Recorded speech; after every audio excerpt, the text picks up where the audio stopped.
of families across the length and breadth of the country. Families that have been rendered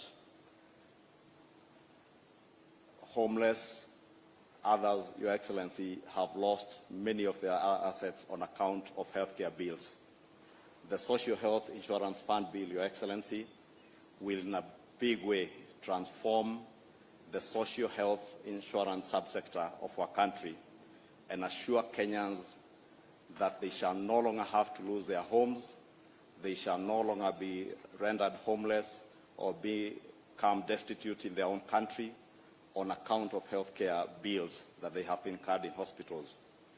Your Excellency, the Digital Health Bill leverages in a great way on how we leverage on technology to improve the efficient and effective provision of healthcare services from the far-flung corners of our country to the level 5, level 6 referral hospitals in our country.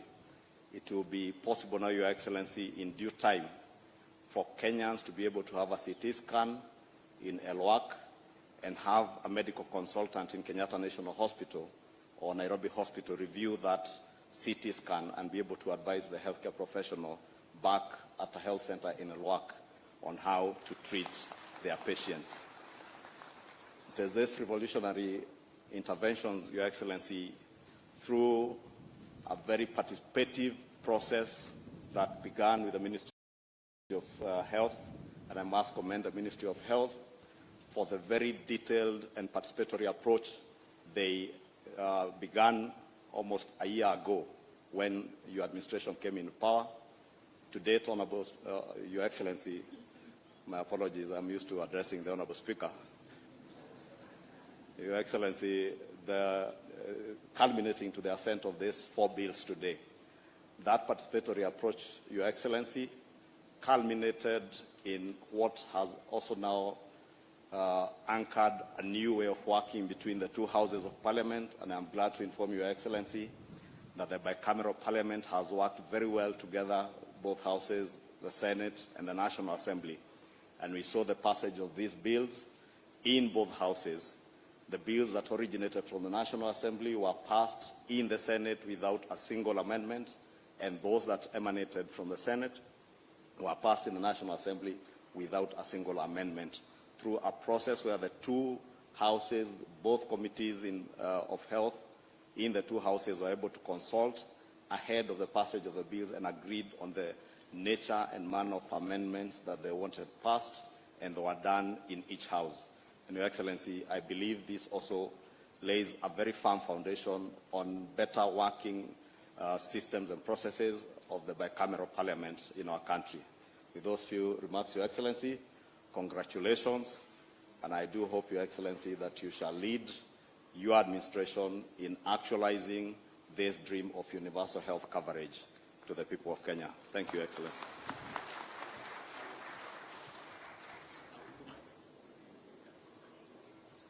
Your Excellency, permit me now to call the Leader of Majority from the Senate. I'm told he's not around. He'll be represented by the Chief Whip.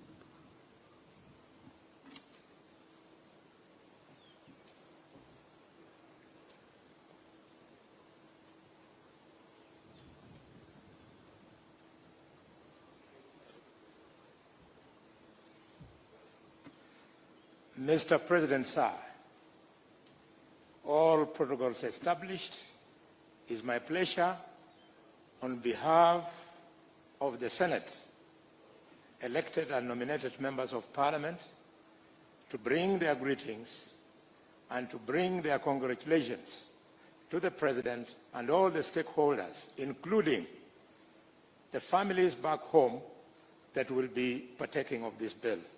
Your Excellency, allow me, as I congratulate you, to also pass my congratulations to the leader of the minority in the Senate, because on this series of bills, it is an area where we agreed to agree on everything, including some of the amendments we eventually made. Allow me, Mr. President, to also thank members of the National Assembly because they accepted all the bills that originated from the Senate without any amendments.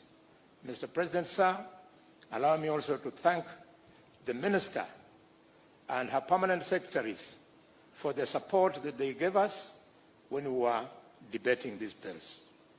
Finally, but not least, Your Excellency, let it be on record that where the Senate debated these bills from was actually where primary health is truly required. We did the debate from Lodwar, the headquarters of the county government of Lodwar. The county government of Turkana. We were well received by the governor, plus the entire county assembly, and we owe them. Mr. President, sir, members of the Senate debated late into the night because they wanted to make this enterprise even better. Your Excellency, as a professional of medicine, I want to confirm that you are truly going to be remembered in this country for what you have done, because it is lack of primary health attention to the concerns of patients that eventually leads to the loss of unnecessary lives. Mr. President, the innovation of the digital health bill is going to save millions upon millions of Kenyans, because many mothers, some of them, have no idea what the doctor said 6 months ago when the child presented to them. And when they have to restart the story, they lose out on very important information. But with the digital innovation, this will no longer be necessary. And remembering that some of our mothers do not have the standard of education required, and Mr. President, remembering that some of the mothers also live with disabilities, including the disability of inability to talk, the disability of inability to hear, Mr. President, this indeed is the time for this legislation. I thank you and I congratulate you. Uriomno.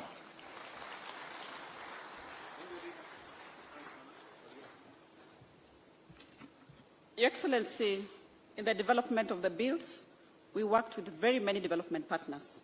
Those who supported us in drafting, supported us in developing the standards that eventually went into the bills. There are many of them that I cannot be able to mention each one of them. But on behalf of all of them, I would like to invite the WHO country representative, Dr. Abduramin Diallo, to come and make a few remarks.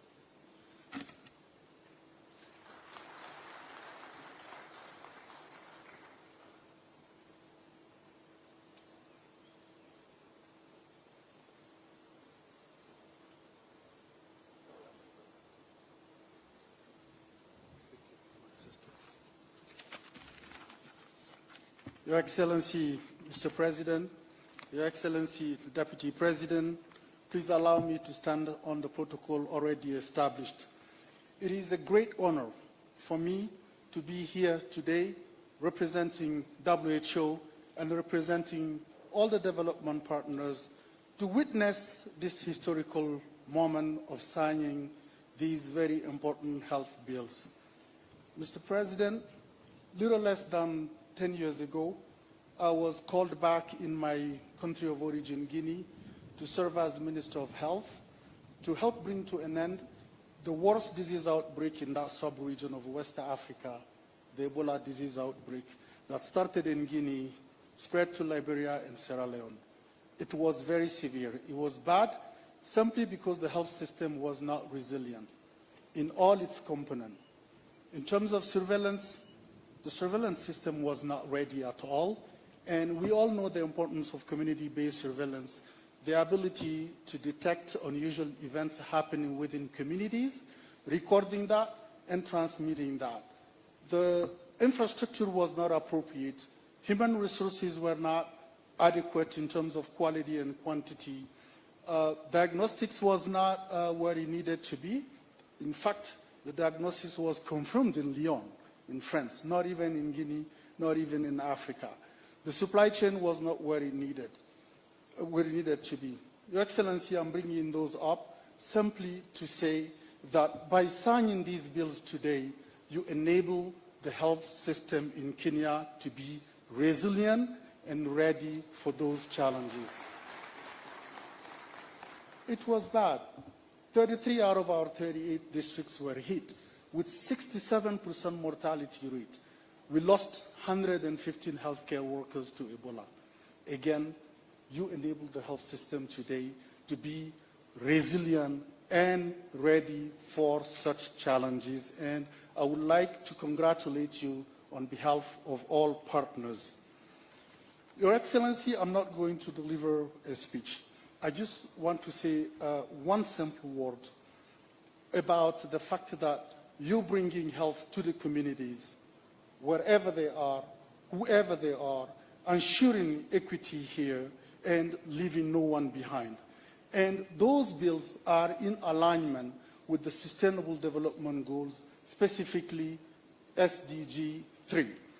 And in terms of process, you've made it very clear consistently that health is a priority of your political agenda. And that message has consistently been conveyed by the Cabinet Secretary, Susan Nakumicha, her principal secretaries, the Director General, and technical services.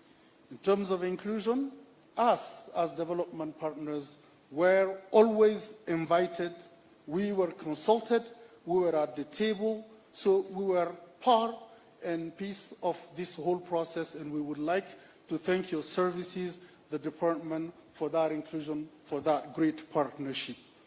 Beyond that, we also witnessed that other departments were invited. Every time the Ministry of Health is organizing an event, other departments are invited.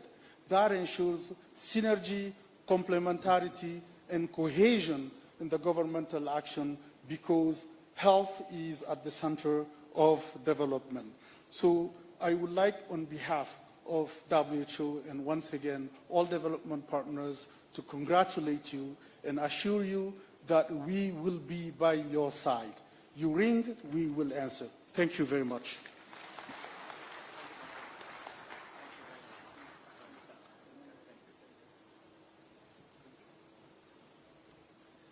Your Excellency, the implementation of primary health care lies in the hands of the county governments.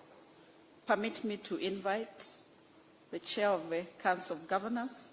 I'm aware that she's not in, but she'll be ably represented by the Chair of the Health Committee in the Council of Governors, Honorable Mudomi Njuki, the Governor of Tharaka Nithi County.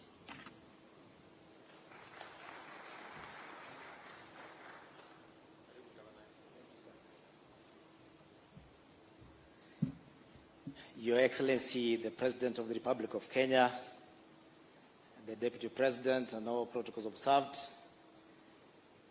ladies and gentlemen, Your Excellency, allow me first, before I make my remarks, to confirm to you that the Council of Governors is fully represented here, and you are part and parcel of this journey. I am accompanied by the Governor for Kakamega, who is also Chair for Finance.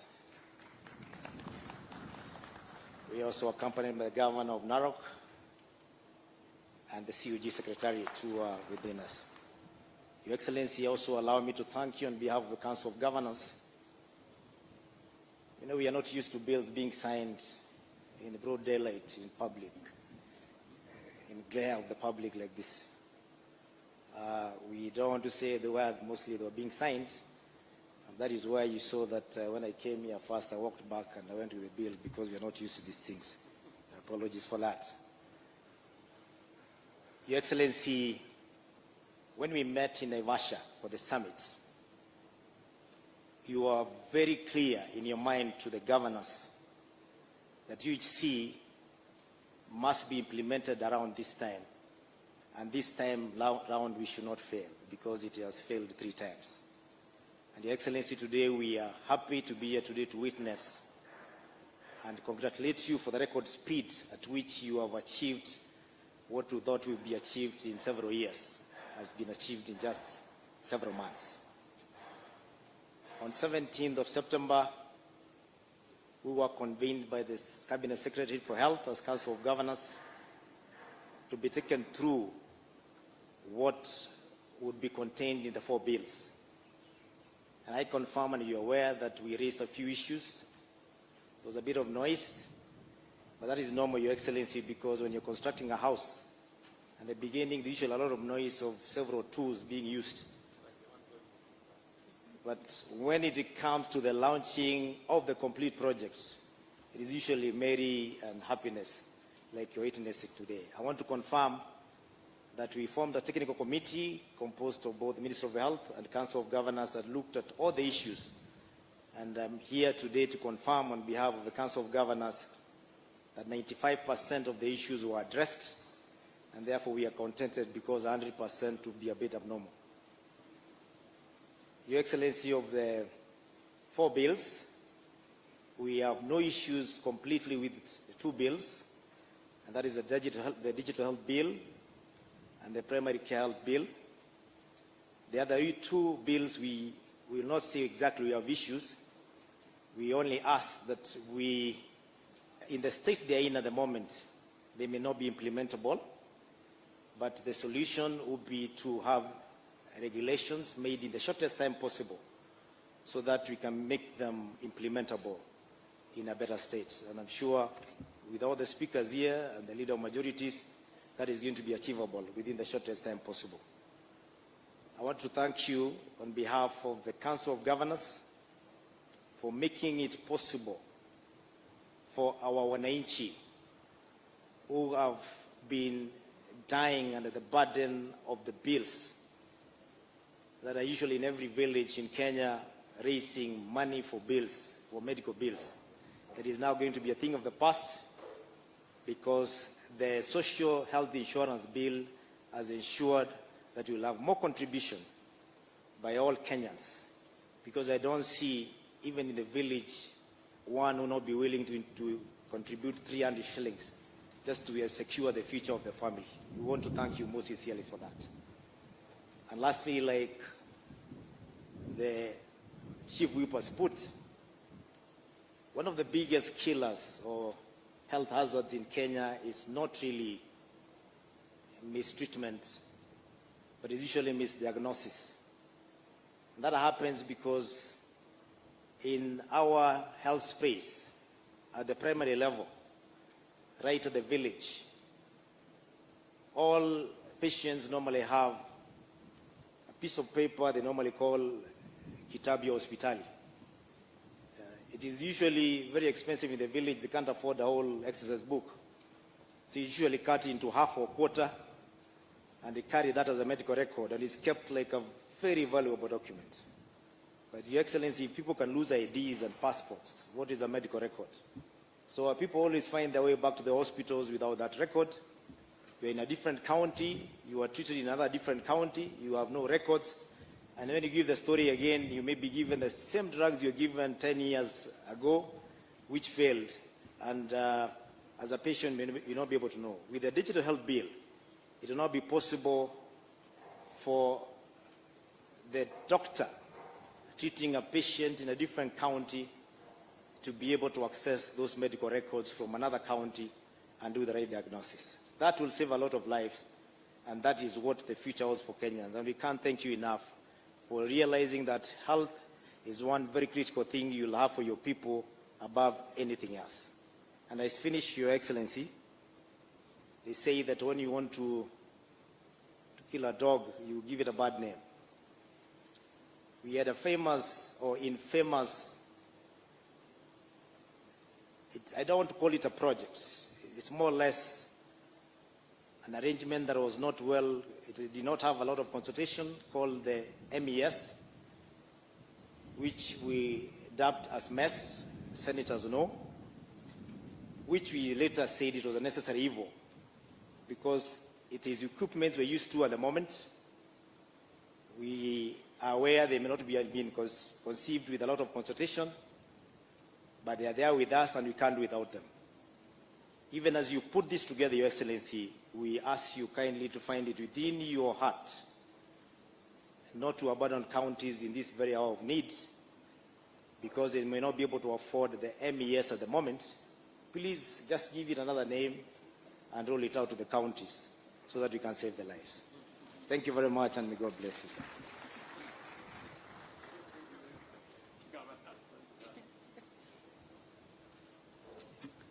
Thank you, Your Excellency.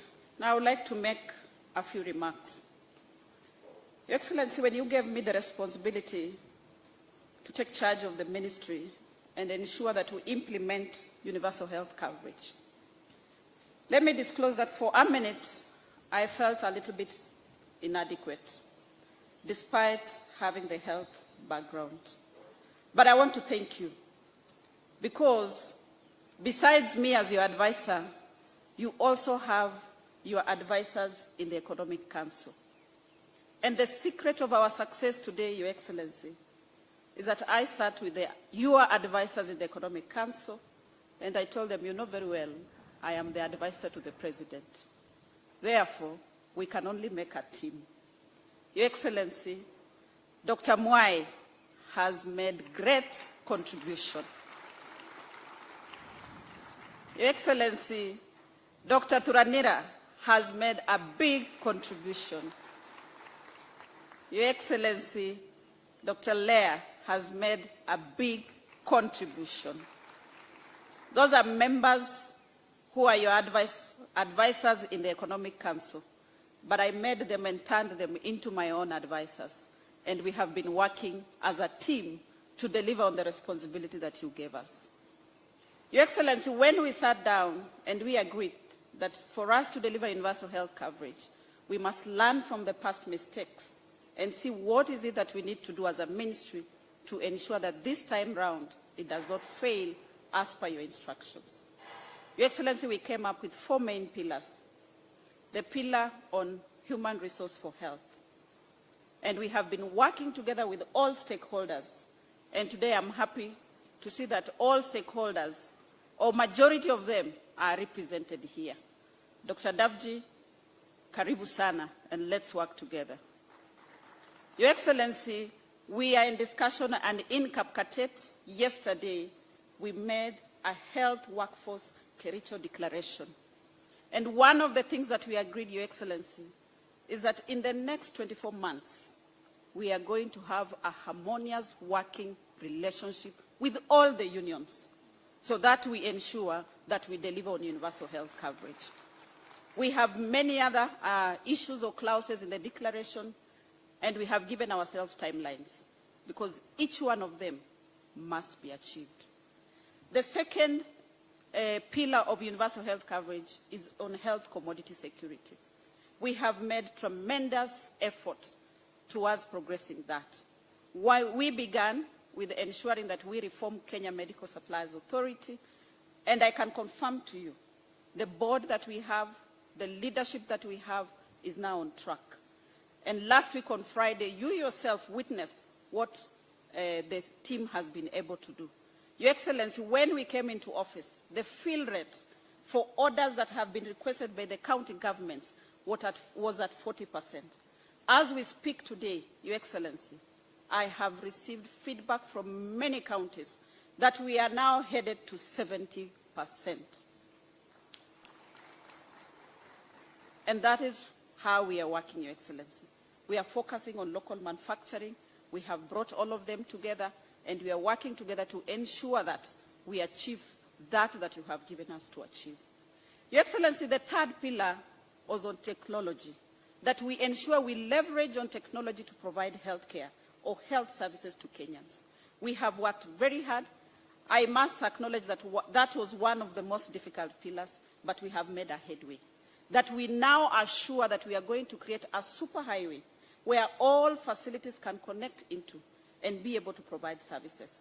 But Your Excellency, the most important bit about the digital bill that that you have ascended today is that now as a country and as a sector, we can collect real-time data and use that data to make effective decisions that affect the health of this country.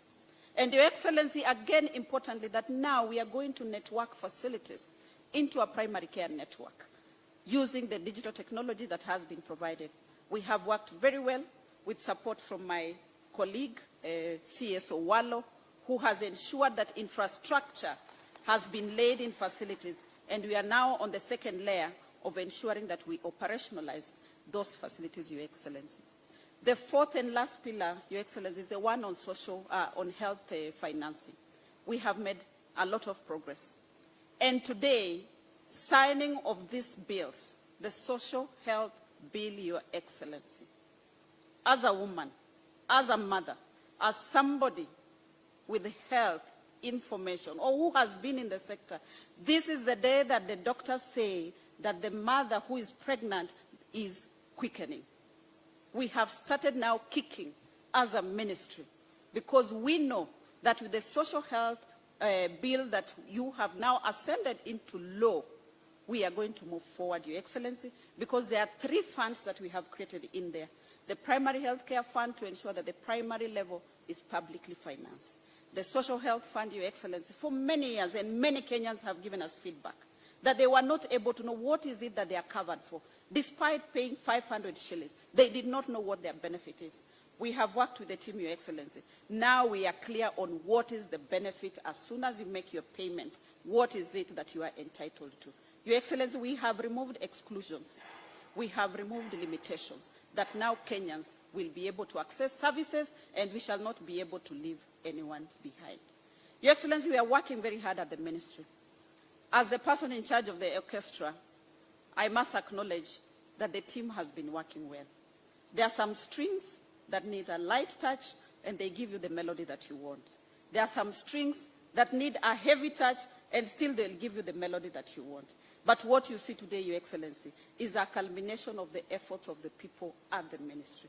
And whoever has been on this thing up to midnight was one legal state counsel of the ministry, Terry Rotich.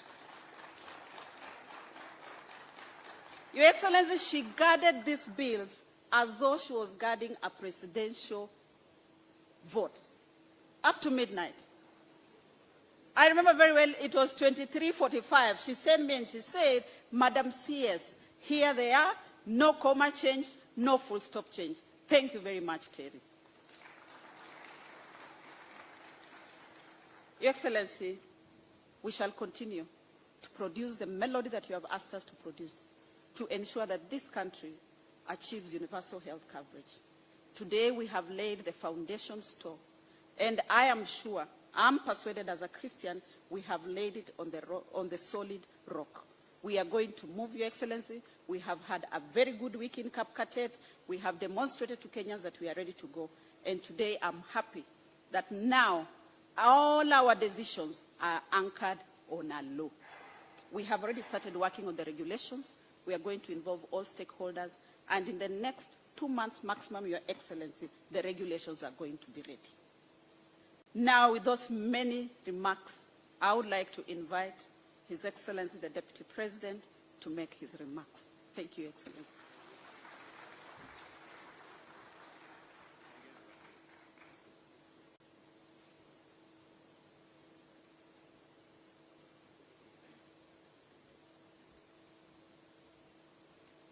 Your Excellency, the President of the Republic of Kenya and Commander-in-Chief of the Defense Forces, the Honorable Speakers of the 2 Houses, Cabinet Secretaries present, and all stakeholders, good afternoon. Your Excellency, I didn't think I needed to say anything because you speak on our behalf, but let me take this opportunity because I'm here to salute the members of the National Assembly and the Senate for the expeditious manner in which they handled these bills that you have today assented into law. Your Excellency, we continue to applaud the 2 Houses of Parliament for the support they are giving to your administration's legislative agenda.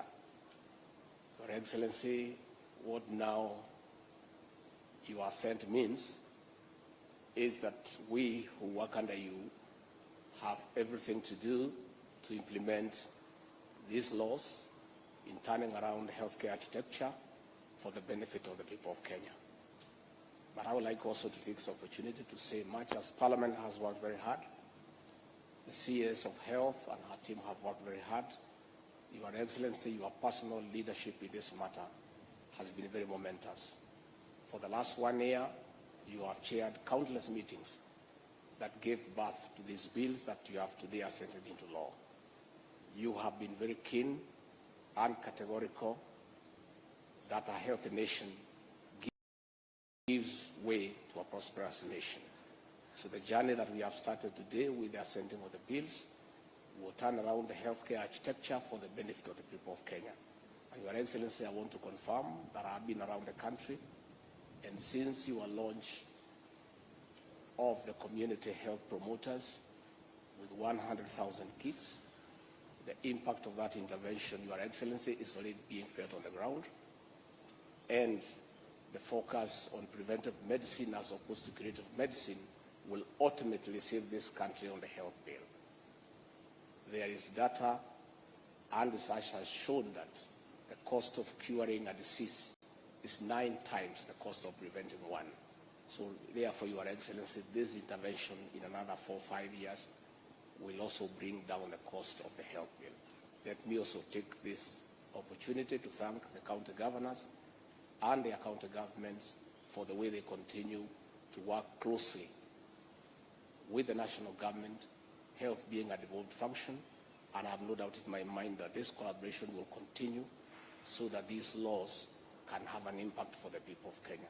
Finally, Your Excellency, let me also commend Susan Nakumisha, the CS Health, and our 2 PSCs for the leadership they have exhibited in the health space.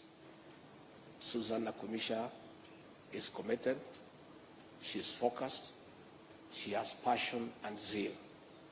And I have no doubt in my mind that working with our team, the bills that you have assented today in law will be implemented, and the people of Kenya will get to feel the benefit in not very too far a distance from now.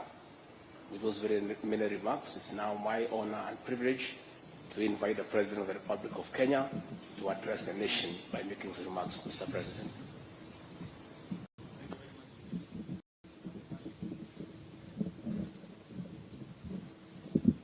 Thank you very much. Let's take seats. Mr. Deputy President, Speaker of the National Assembly, Speaker of Senate, Your Excellencies, Governors, Ministers present, Principal Secretaries, Development Partners, Community Health Promoters, Doctors who are here, medical personnel represented in this function. Ladies and gentlemen, good afternoon. Hamjambo. First, where we are today is not the achievement of a single person. Very many people have made sacrifices, huge contributions. They have gone out of their way to get us to where we are today. And in a very particular way, let me say that the people of Kenya spoke loudly, unequivocally about their desire for a system or a medical system that leaves nobody behind, where families do not lose their property or their savings because of illness. And I want to say I'm a very proud Kenyan today that working with many people, and they have, many of them have stood here, Thuranira there, Mwai, Lea, those people, they have worked with me for the last 2 years. we put this thing together for the campaign. We didn't know that we were going to have it for the laws of Kenya. And they have patiently worked with me, as Susan confessed, in many boardrooms in this building. Before the elections, they worked with me in another place. And then after the elections, they worked with me here. The members of medical fraternity working at the Ministry of Health. Kwanza tuwapigie hawa watu makofi jameni. I even tried to appoint some of them into some positions. They told me, no. We must deliver this thing first. And that's the kind of commitment that my team of advisors have. Let me also congratulate the leadership of Parliament. I mean, in record time, Parliament discharged its responsibility. And two things happened. We chose first that as we developed the laws at the final stages, we invited the two committees, at least the leadership, to participate with us so that they could bring their insights, they could bring their advice on board, so that by the time we finished the pieces of legislation, Parliament understood where we were going. That was step one. Step two, I also want to congratulate the creativity of Parliament.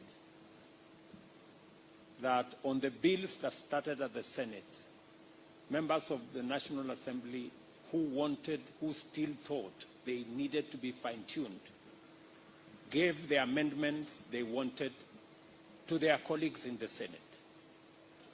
And those in the Senate gave their colleagues in the National Assembly whatever amendments they thought would improve the quality of these pieces of legislation. Again, that demonstrated patriotism, creativity, innovation in how we discharge our responsibilities as Kenyans, but much more specifically, the creativity of our Parliament. Congratulations, members of Parliament. Wacha niwaulize wabunge wetu wakiongozwa na leader of majority wa Senate na National Assembly. Tafadhali msimame tuwapigie makofi jameni.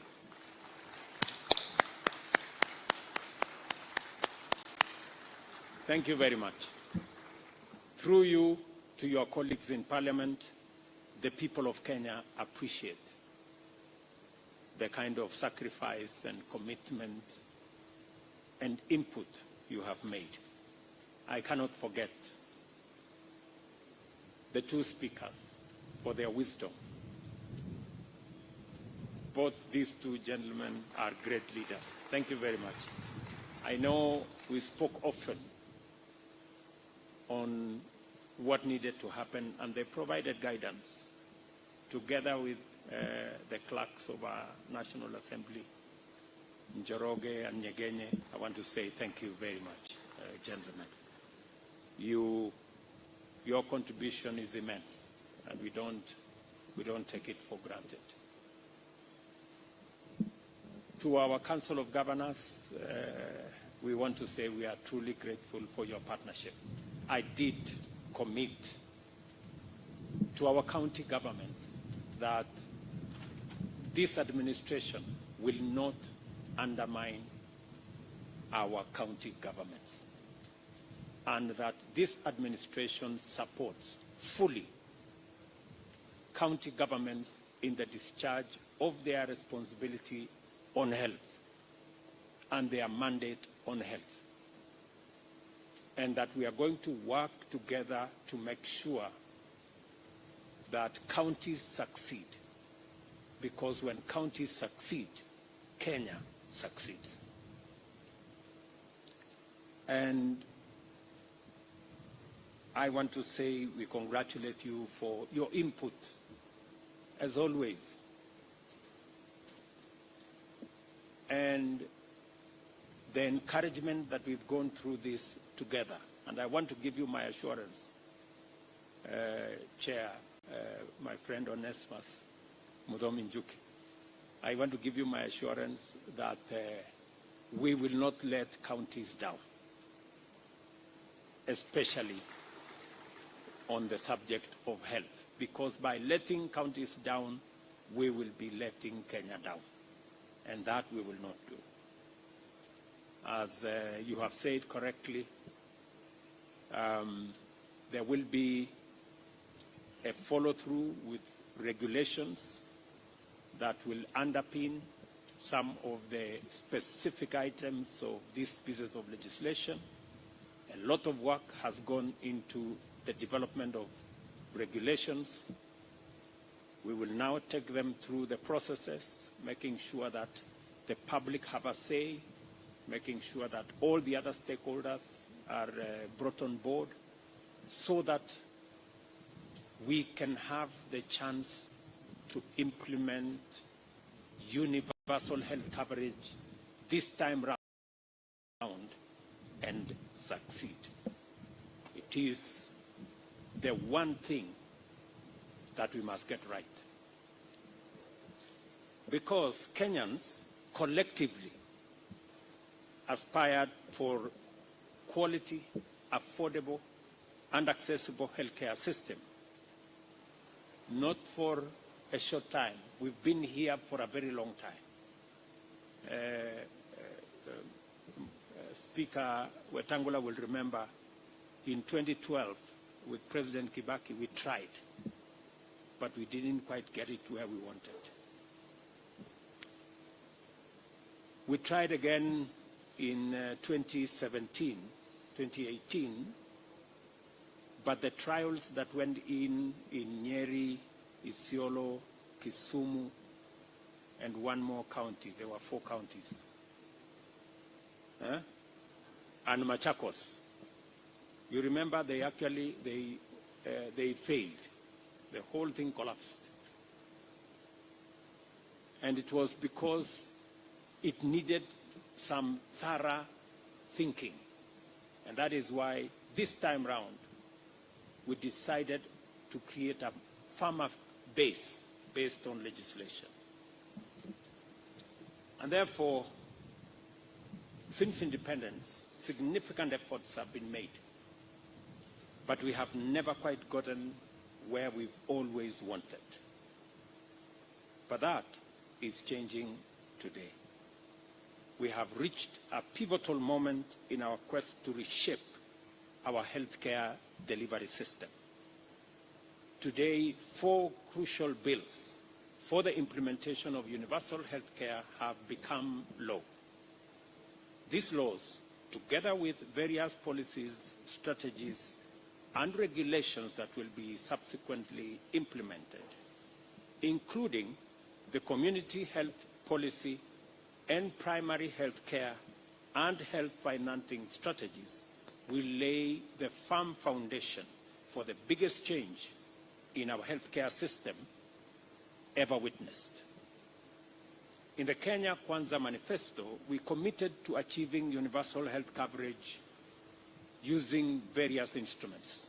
Number 1, we say there must be a fully financed primary health care mechanism comprising preventive, promotive, curative, palliative, and rehabilitative services.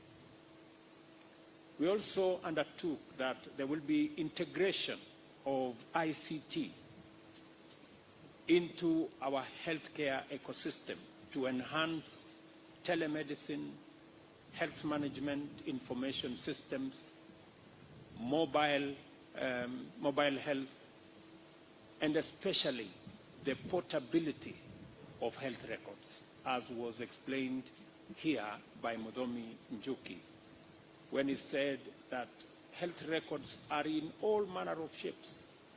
They are in pieces of paper, exercise books, foolscaps, and all manner of paper. But now, with the laws that we have passed, you just need to identify yourself, and the doctor can pull out your health records, diagnose, know what kind of medicine you've had before, know what kind of condition you've suffered from before, and be able to assist you going forward. This opportunity also, we said, we must ring-fence healthcare funds using facility improvement legislation. And that is the legislation, the FIF legislation we've signed today into law, both for national government hospitals that are referral and even for all the other hospitals down to the village.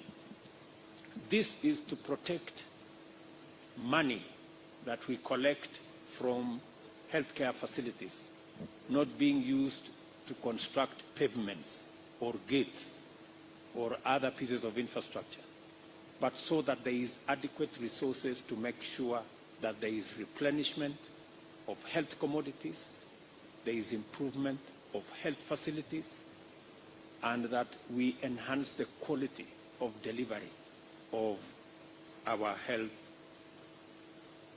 systems. We also undertook that we would setting up an emergency medical treatment fund to cater for emergency cancer treatment, referrals, and other chronic ailments. We all know that many Kenyans become destitute because a member of their family had cancer or they got an accident or they were in an emergency. We have seen situations where there is an accident or there is an emergency, somebody goes to hospital, and they are turned away from hospital because they don't have a health card, they don't have someone to sign for them. This will be a thing of the past when we pass these laws. Providing National Hospital Insurance Fund coverage for all Kenyans was one of our undertaking. And we said this time round, it must not have exclusions. And it must cover everybody. Nobody should be left behind. Many Kenyans have asked me often, okay, we want to reduce from 500 to 300. Many Kenyans have asked me, what happens to the person who cannot afford 300?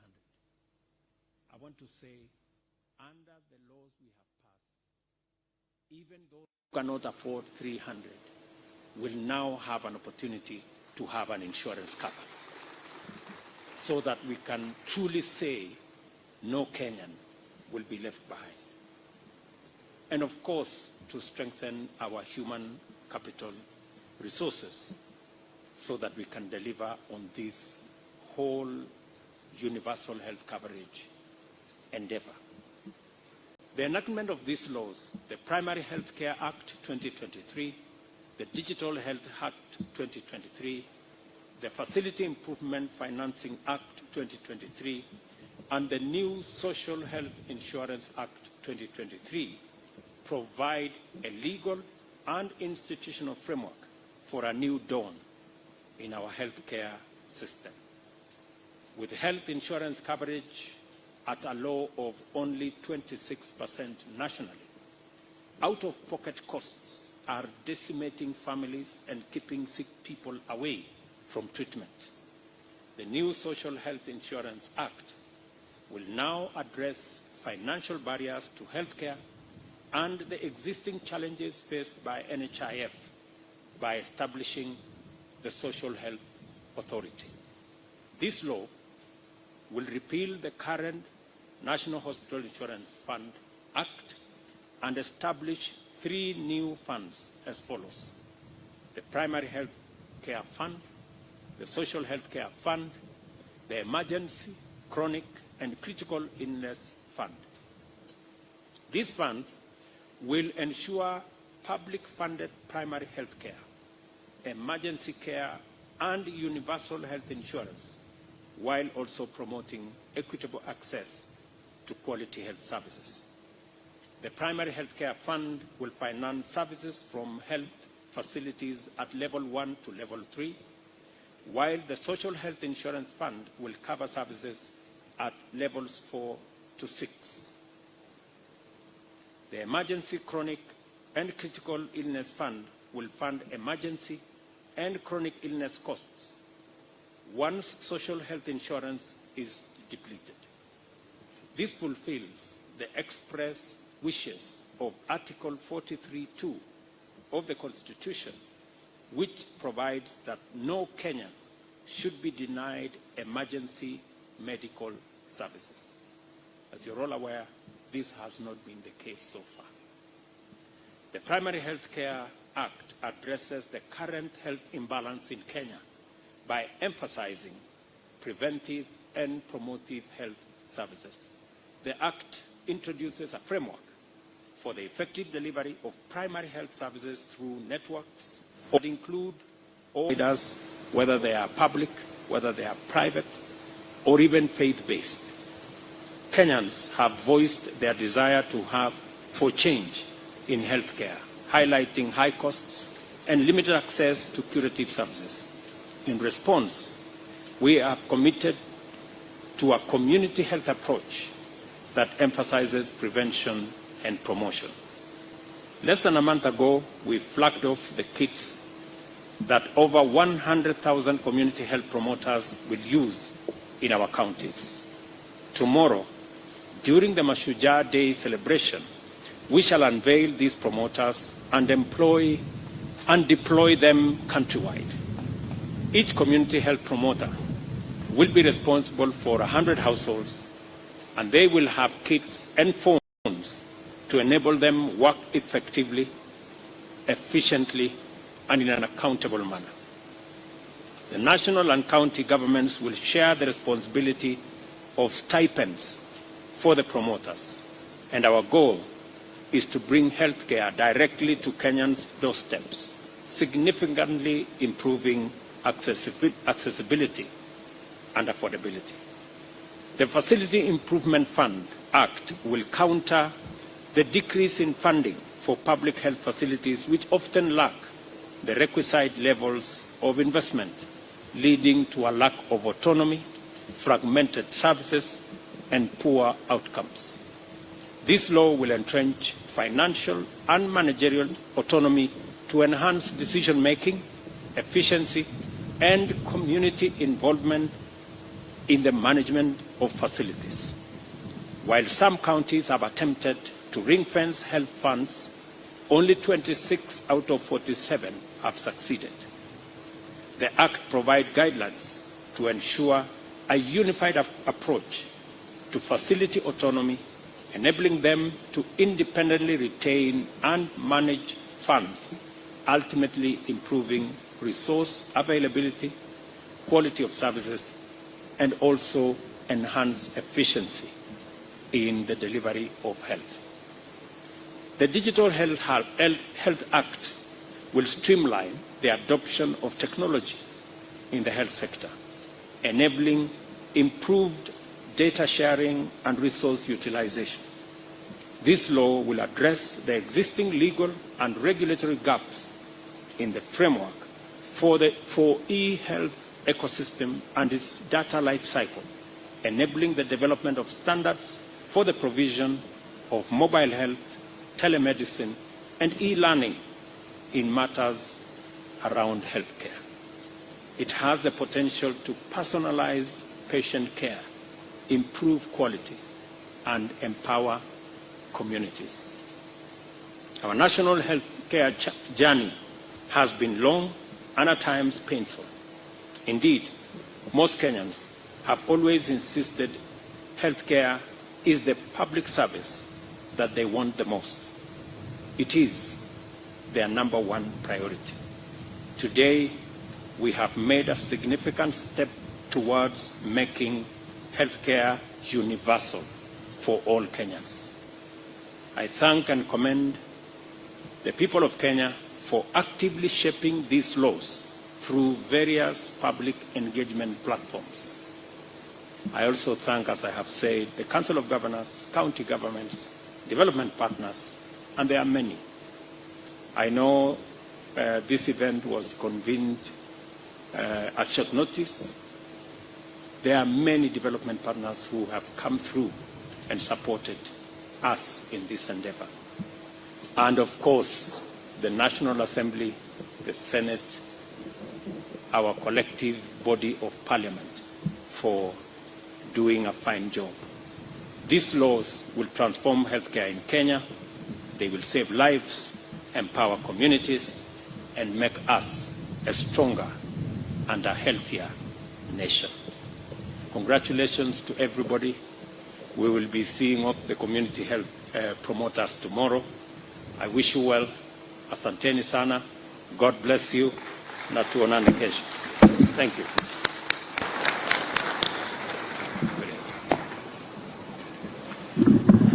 Your Excellency, sir, with your permission, I'd like to request for a few photo opportunities. And with your permission, let me invite His Excellency, the Deputy President. Uncategorical that a healthy nation gives way to a prosperous nation. So the journey that we have started today with the assenting of the bills will turn around the healthcare architecture for the benefit of the people of Kenya. And Your Excellency, I want to call uncategorical that a healthy nation gives way to a prosperous nation. So the journey that we have started today with the assenting of the bills will turn around the healthcare architecture for the benefit of the people of Kenya. And Your Excellency, I want to confirm that I've been around the country, and since your launch of the community health promoters with 100,000 kits, the impact of that intervention, Your Excellency, is already being felt on the ground. And the focus on preventive medicine as opposed to curative medicine will ultimately save this country on the health bill. There is data and research has shown that the cost of curing a disease is 9 times the cost of preventing one. So therefore, Your Excellency, this intervention in another 4 or 5 years will also bring down the cost of the health bill. Let me also take this opportunity to thank the county governors and their county governments for the way they continue to work closely with the national government, health being a devolved function, and I have no doubt in my mind that this collaboration will continue so that these laws can have an impact for the people of Kenya. Finally, Your Excellency, let me also commend Susan Nakumisha, the CS Health, and our 2 PSCs for the leadership they have exhibited in the health space. Susan Nakumisha is committed, she is focused, she has passion and zeal. And I have no doubt in my mind that working with our team, the bills that you have assented today in law will be implemented, and the people of Kenya will get to feel the benefit in not very too far a distance from now. With those very many remarks, it's now my honor and privilege to invite the President of the Republic of Kenya to address the nation by making his remarks. Mr. President.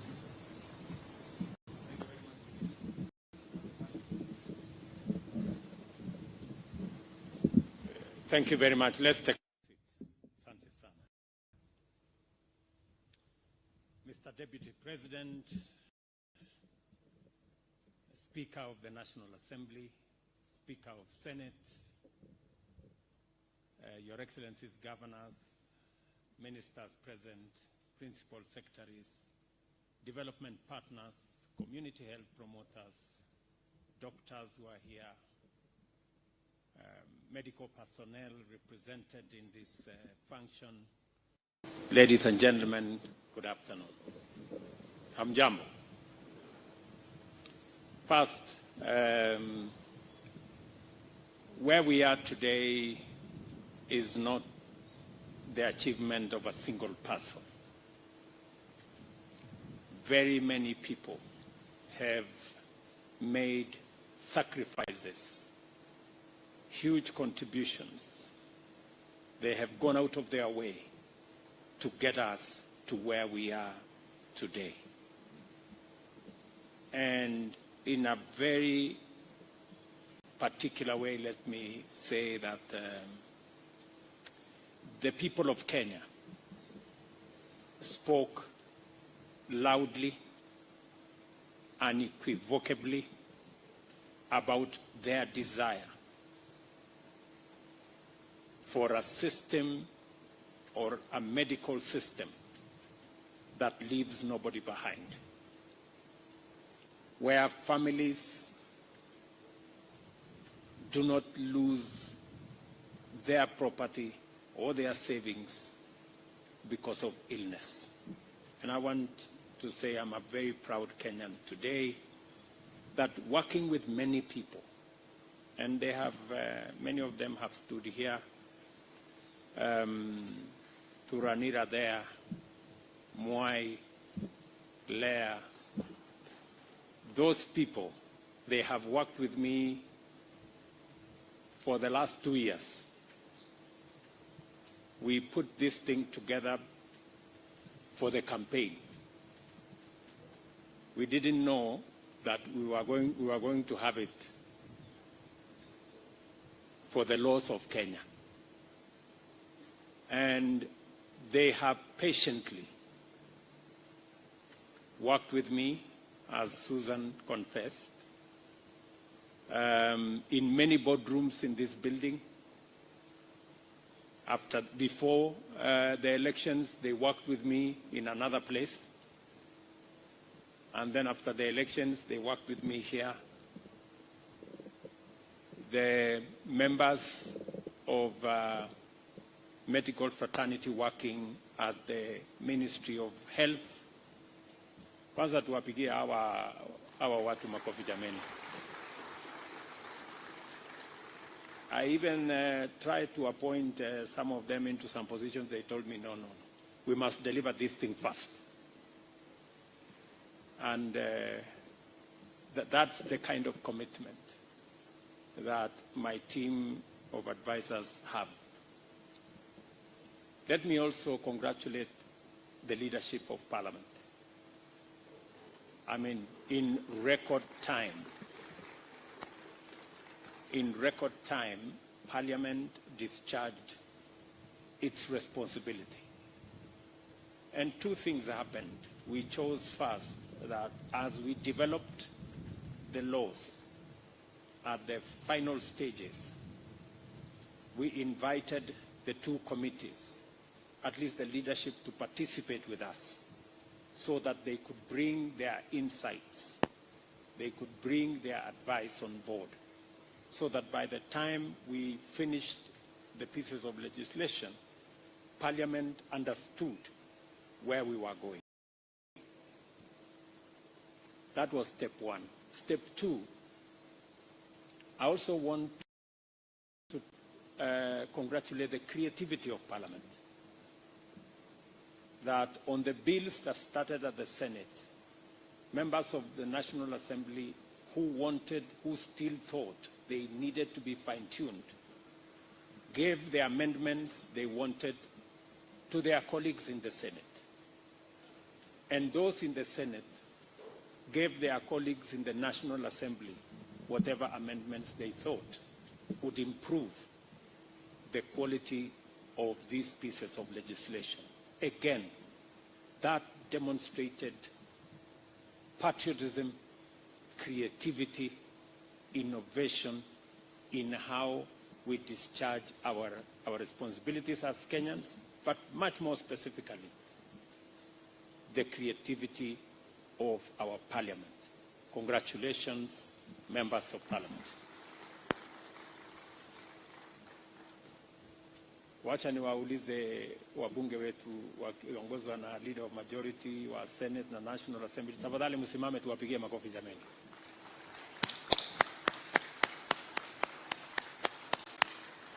Thank you very much.